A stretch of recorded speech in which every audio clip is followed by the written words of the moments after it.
Ladies and gentlemen, welcome aboard the Smithsonian Boeing 747. This will be a short 30-minute flight.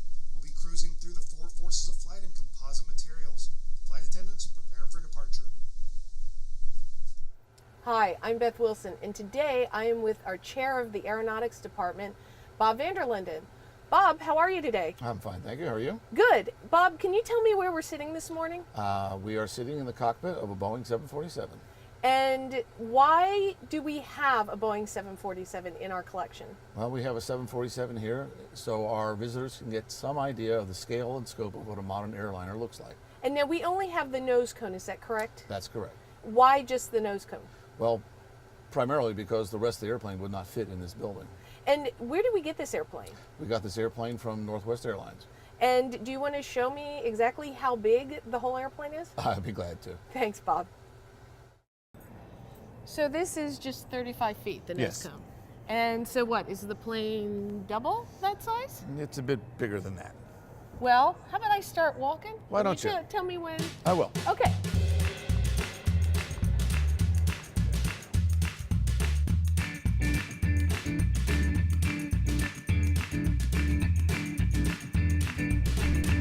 Here, Bob? Keep going.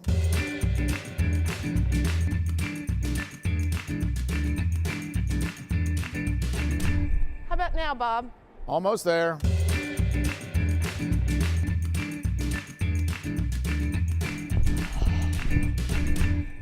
How about now, Bob? There you go. That's it.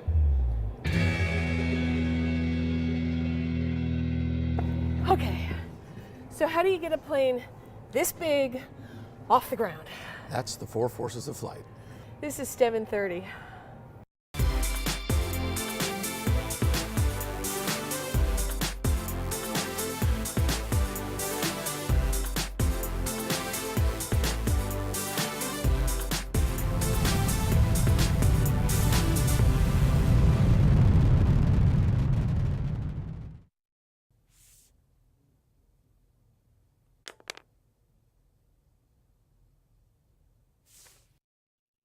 Hi, I'm Beth Wilson, and I'm coming to you live from the America by Air Gallery at the National Air and Space Museum in Washington, D.C.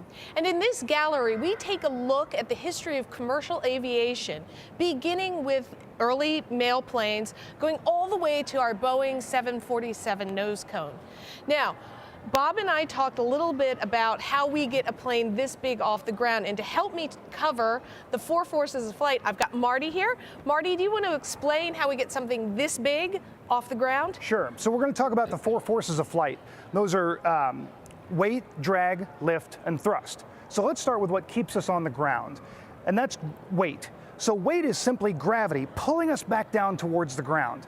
Now everybody, look around. Is anybody floating around up there in the ceiling? No. Gravity's doing its job. It's pulling us back here to Earth. So in order to fly, we've got to counteract that weight. The next one's drag. And drag is the opposite motion that we want to go. So if we want to go forward, drag pulls us back. And that's caused by friction and differences in air pressure. Now that's kind of hard to understand, so I've got a little demonstration here. I've got two pieces of paper, they're exactly the same. But if I take this one and I wad it up and then drop them, Newton's laws tell us that these should hit the ground at the exact same time. But watch what happens. The wadded up paper hit way faster than the one that stayed flat, and that's because of drag. The friction of the air coming down with the flat one caused it to go slower. So those are the two forces that keep us on the ground. Well, that's very nice, but that doesn't tell me how we get up into the air and stay there. Exactly. So it takes two other forces to get us up into the air and to keep us there. The first is lift. Lift is the force that pushes us up into the air. And it's caused by differences in air pressure. So let's take a look at this airfoil. This is an airplane wing that's basically been chopped up like a loaf of bread. The bottom of this wing is nice and flat, the top is curved. Now pressure pushes down on all sides of this wing all the time, but as it flies through the air going over the top gets squeezed down and goes faster, and that creates a low pressure area over the top of the wing. The high pressure underneath pushes that wing up into the air.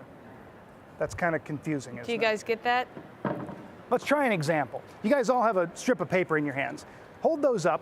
We're going to put them up above our top lip, and we're going to blow. Okay, what do you think is going to happen? Is it going to go up or down? It's going to go, okay, let's see. the paper went up. And that's simply because we blew air underneath it and pushed that paper up.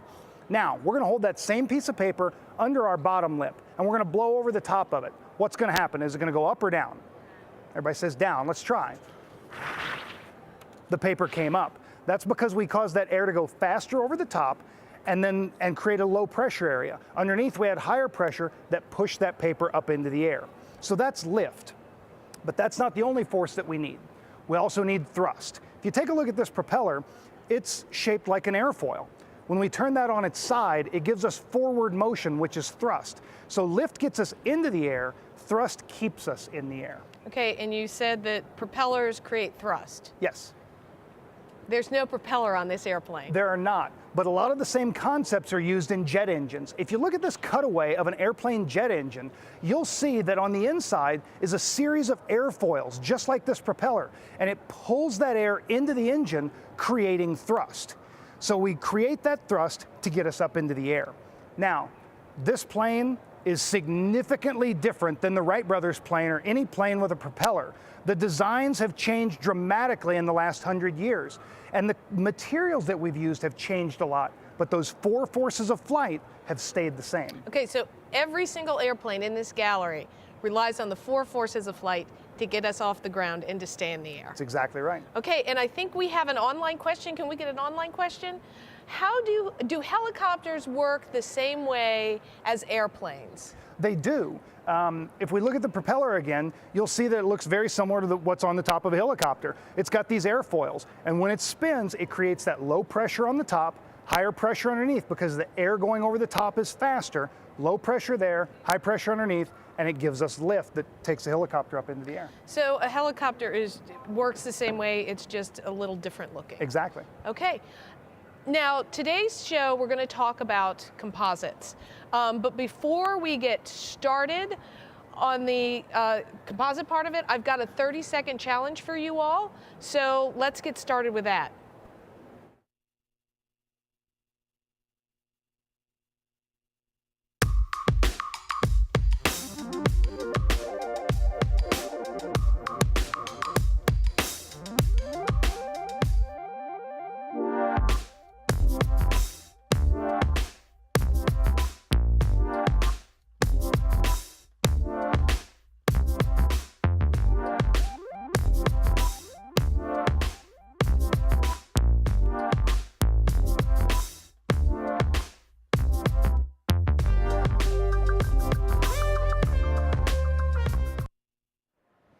Okay, so does anyone have a guess of what this might be?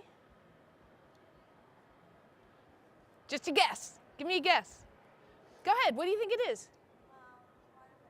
It is. It's part of an airplane, okay? This is actually part of a composite airplane, and you can see it's like really light, but it needs to be very strong in order to build an airplane out of it. So we're going to test this strength, and to do that, I need a volunteer out of the audience. You want to come up?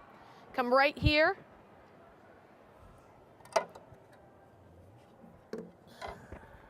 We have this. Hold on a second. We have this, but we have to be safe because you know you're going to hit this. All right? We don't want pieces to go flying into your eyes. So on the count of 3, all right, hit it as hard as you can. 1, 2, 3. Well, that little hammer didn't do much, but keep them on. What do you think about this one? Do you guys think this is going to do it? 1, 2, 3. What do you think? No, it didn't break, did it? So not only is it light, but it's also strong. Right. Now, we don't have a composite plane in our museum here, but our friends at the Museum of Flight in Seattle do have a Boeing Dreamliner, and their chief curator, Dan Hagedorn, is going to show us some of that plane right now. I'm Dan Hagedorn, curator here at the Museum of Flight at historic Boeing Field. The beautiful Boeing 787 Dreamliner that you see behind me represents the state-of-the-art in composite technology. I'd like you to come on board with me and take a look at some of the wonderful things that composite technology is going to do for you as a member of the traveling public. When you get up close and personal to the 787 Dreamliner, one of the first things you recognize is how extremely clean and smooth the fuselage of the aircraft is. You won't find any of the traditional wrinkles, rivet lines, panel lines, and so forth that you find on traditional metal-built aircraft.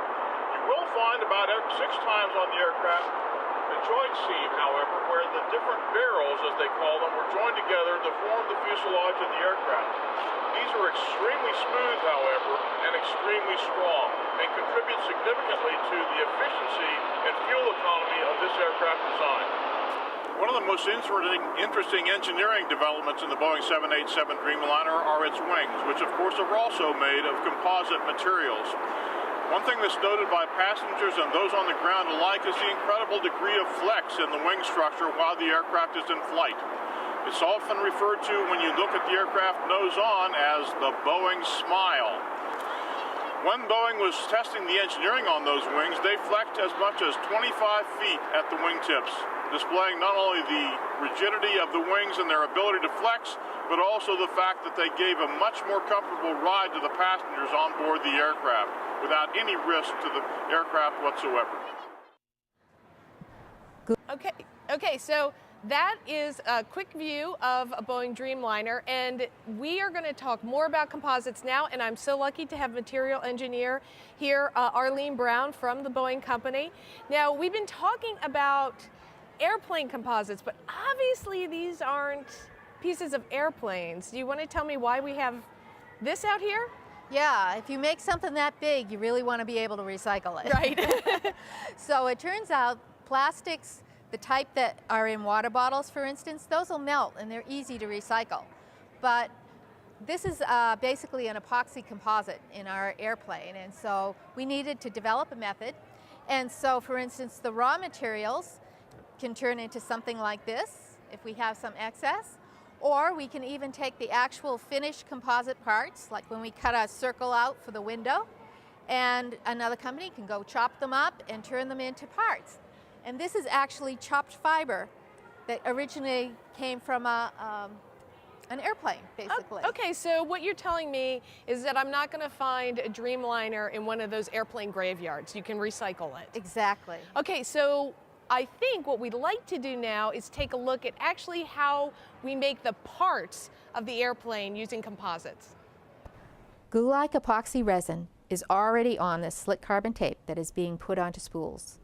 Spools feed the custom carbon tape into a robot head. This automated fiber placement process allows us to place composite material where it's needed and in the direction we want for efficient design. Using heat and pressure, the robot head lays the tape onto a rotating barrel. The barrel is sealed under bagging materials and the air removed. It is then baked in one of the world's largest autoclaves. An autoclave is a giant oven that applies pressure. Once the part is done baking, we remove it and take off the bagging. The part is then inspected and joined to the other airplane sections. This process allows us to make large integrated structure and minimizes waste while optimizing strength and stiffness. Okay, Arlene, so I have a piece of composite here, but what you have are the raw materials. So do you want to tell us a little bit about what these are as compared to this? Oh, I'd love to. So this is epoxy resin, otherwise known as glue, and it actually is basically kind of a liquid form, though, when we marry it up with the carbon fiber. You just saw the carbon fiber on those spools going out, and those spools actually have a little bit of this in that fiber. And then what we make is something that we sometimes call pre-preg, and we take this material, and this is what the form is when it goes into basically the autoclave, which is a giant oven. When it comes out, it looks like this. Okay, so this baked is this, but this is really smooth here, but my piece, it looks like it has fabric in it. This doesn't look the same. What What's the difference between this and my actual airplane part? Well, the thing that we call reinforcement, instead of just being one piece of tow, is actually woven into a fabric in kind of the same way that your clothes are actually woven. Okay. Now, the students that we have here are from Jefferson Academy, and they actually built some composite materials and ran some experiments. Would you like to take a look? Oh, that'd be terrific. Okay.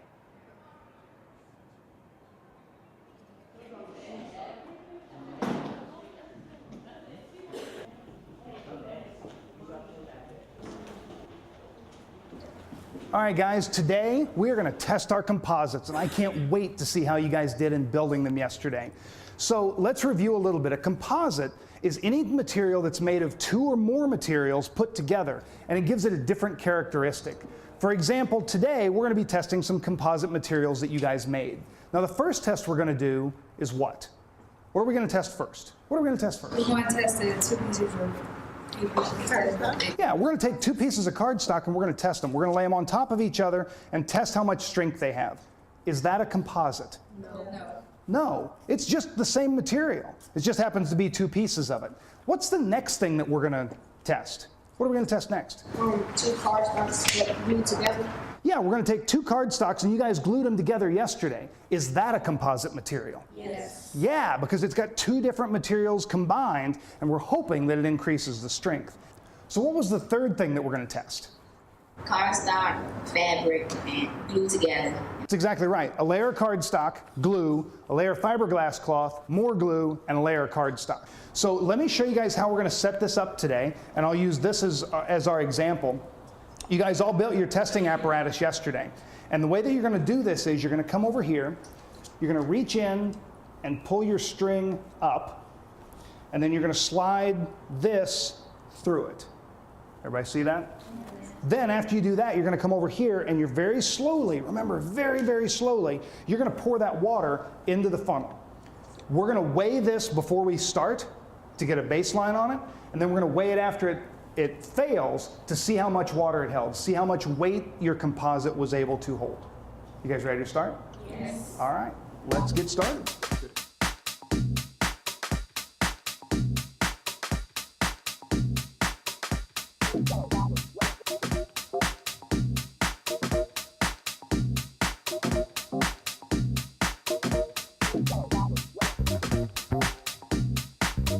Look at it flexing up there.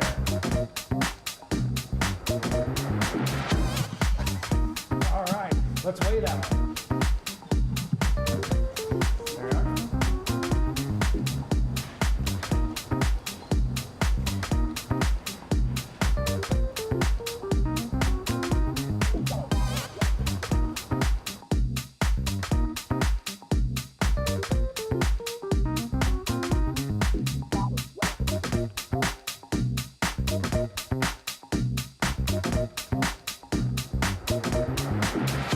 There it goes.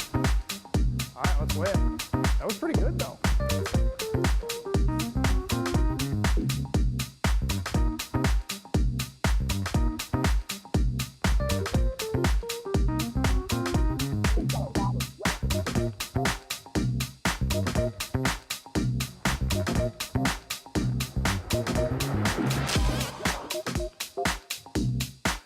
All right, let's weigh it. You guys did great. Look at this, guys. The paper cut before the composite gave away. So the string on there actually cut into the paper before it had a chance for that composite to give away. That's awesome. Your composite held up great. How much? 106.55. 106. That's amazing. Good job, guys. And this was the one you built? Okay, so it looked like they were very successful with their composites. The kids did a great job building the composites. Actually, we've got one of them that's going to share their results. Aaliyah, Okay. you want to share your results with us on Terrific. your experiment? Our composite increased the amount of water, of how much water it was held into the jug. So there was more, it held more weight. Which one worked the best? The 2 composite with the fabric between them. Okay, so the big composite worked. Yeah, worked the best. composites really increased the amount of strength that they were able to hold. Okay, and do you want to start us off with a question? Yes. Since I'm in 8th grade, how can composite help me in my everyday life? So how can composites help somebody that's in 8th grade? Oh, well, sporting goods in general, there's a lot of stuff that's coming out. It's not just what we showed here. It's tennis rackets, golf clubs, hockey sticks, all sorts of things, bikes now that are all lighter. You'll find that they actually might be in some of the electronics that you have, for instance. And if you've got somebody that's driving you to and from, hopefully that, you know, as we get more composites in the cars, it's helping to reduce the gas bill, the fuel bill. And now we have an online question. Why are composites an improvement over metal for building airplanes? Well, what we saw earlier today was a demonstration of really how durable they are, because you have hail balls and things like that, but you especially have people that drop tools and stuff like that sometimes. So that's just one thing. They also, they don't corrode. They're more fatigue resistant, which has to do with when the pressure goes out and in, for instance, on the airplane. And there's lower maintenance costs. This is like for the Dreamliner, we're talking 30% lower maintenance costs because all of these different things that add up. And the other thing is part count. We have almost 2/3 the part count because we've got these huge integrated structure barrels instead of, you know, one barrel might be replacing over, you know, 1,500 pieces of aluminum that would go in a normal fuselage. How many parts are in a Dreamliner? Around 2.3 million. And that's low compared to other airplanes. And they start at 3 million up. And we have another online question. Why are It's the same question. we have Here we go.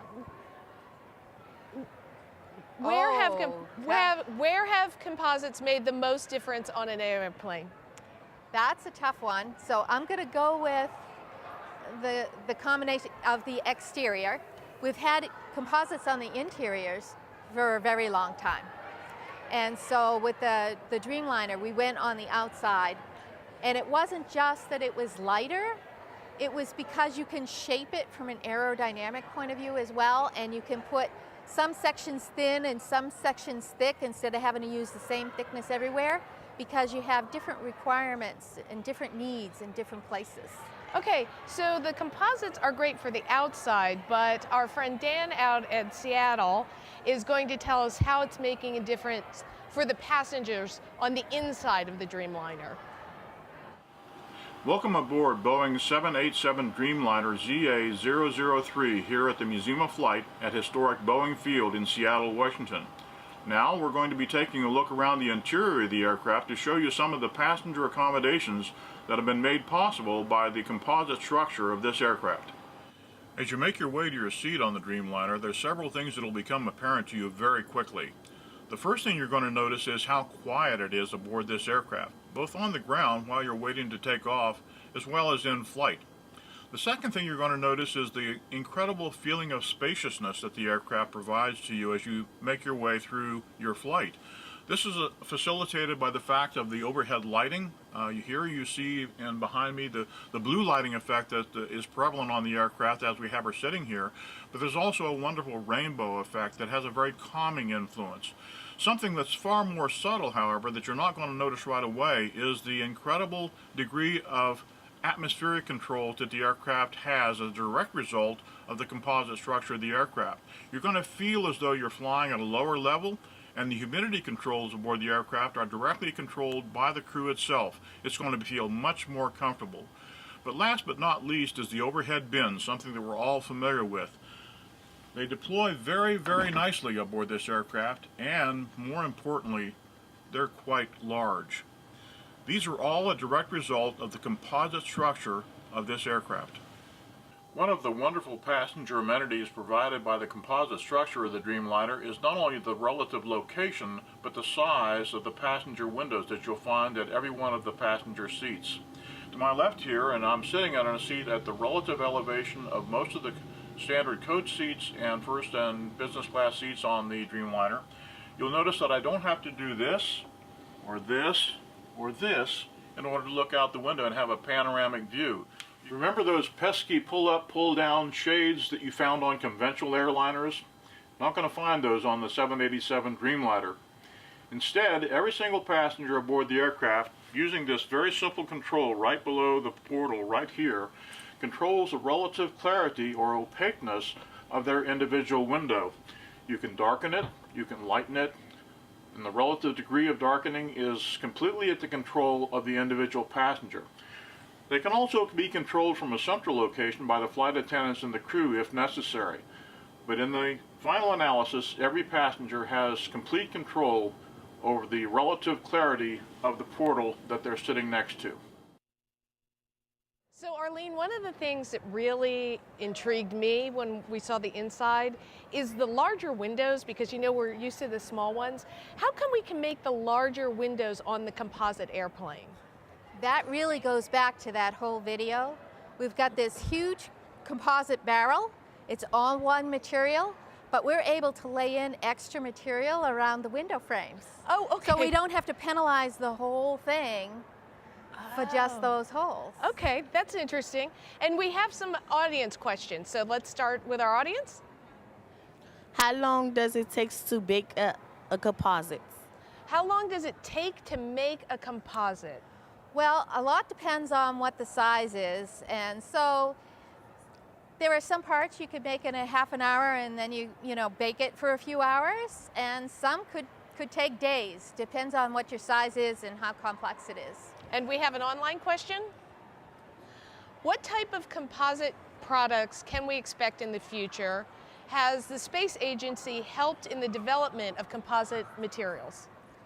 So I'm going to take the second one first, because the space age really was instrumental. It was super important, especially early on, for developing the materials. And you'd be surprised at the number of things that you're working on in the space arena that ultimately end up in the everyday world. Okay. So very important. And we do make things that were metal rockets now. We'll have, for instance, composite parts too. So we're making those lighter and easier to lift. Okay, so we have one quick question. Can anything damage a composite? Can anything damage a composite? Yes. So although we hammered it, we were designing for people to drop tools and that sort of thing, right? But if you had something like a forklift and you run it in, it will still go through the side. So they're not indestructible. They're not indestructible. And that reminds me, there are a lot of different types of composites and plastics, and I want to warn you, we custom designed the material that you saw us hammering on. It doesn't mean necessarily that every composite you see you can treat that way. Okay, well, thank you so much, Arlene. This has been really very educational, and that is all the time we have for this STEM in 30. I'd like to thank our friends at the Museum of Flight in Seattle for the wonderful tour of their Dreamliner, and my new co-host Marty. And I'd also like to thank the Boeing Company, and I hope to see you all again back here next month for STEM in 30.